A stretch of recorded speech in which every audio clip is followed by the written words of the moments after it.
जति पनि एसीको एक्जामको लागि तयारी गरिरहनु भएका सम्पूर्ण भाइ बहिनीहरूको लागि भनेर मैले चाहिँ साइन्सको मोस्ट इम्पोर्टेन्ट क्वेसनको सोल्युसन लिएर आएको छु। जुन मैले यो भिडियोमा चाहिँ ग्रुप ए को सोल्युसन मात्र लिएर आएको छु र हिजो मैले भिडियोमा क्वेसन मात्र दिएको थिएँ, आफैले ट्राई गर्न सक्नुहुन्छ भनेर। र आज चाहिँ मैले यो भिडियोमा ग्रुप ए को सोल्युसन लिएर आएको छु। क्वेसन चाहिँ यस प्रकार रहेको छ। 1 मा को ए मा कम्प्युटर मेमोरीको सबैभन्दा सानो इकाइ कुन हो? सही उत्तर रहेको छ बी। कम्प्युटर चाहिँ मेमोरीको सबैभन्दा सानो युनिट हो। कम्प्युटरले सबै डाटा 0 र 1 को रूपमा राख्छ, जसलाई बिट भनिन्छ। यसरी बुझ्न सकिन्छ।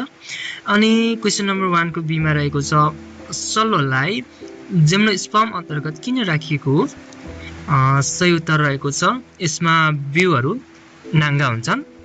अनि जिम्नोस्पर्म भनेको चाहिँ नाङ्गो बिउ भएको बिरुवा हो।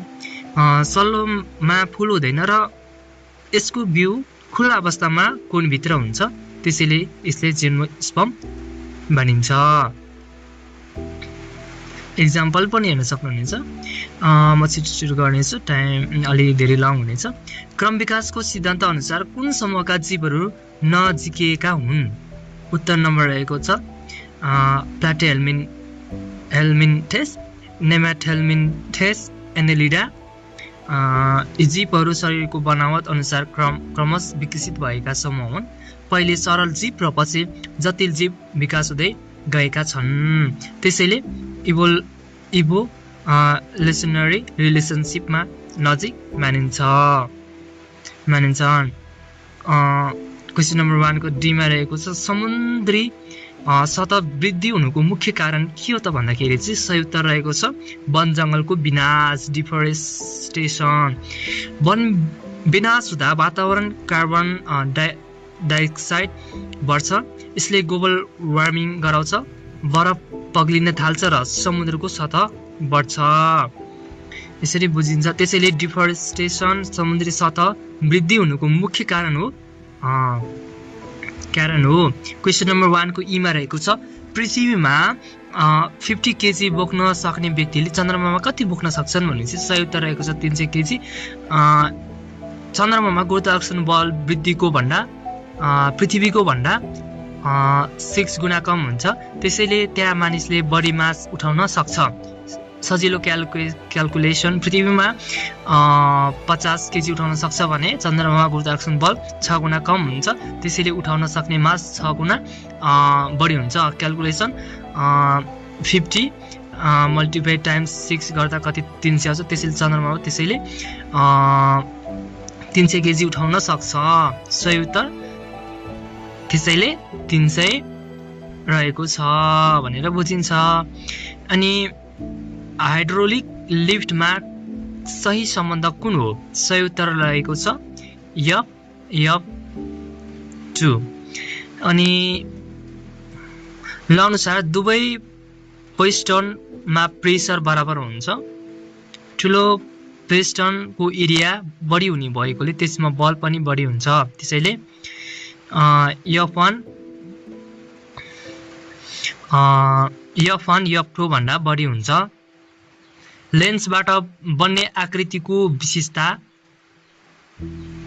सही उत्तर रहेको छ वास्तविक उल्टो र वस्तुभन्दा ठुलो।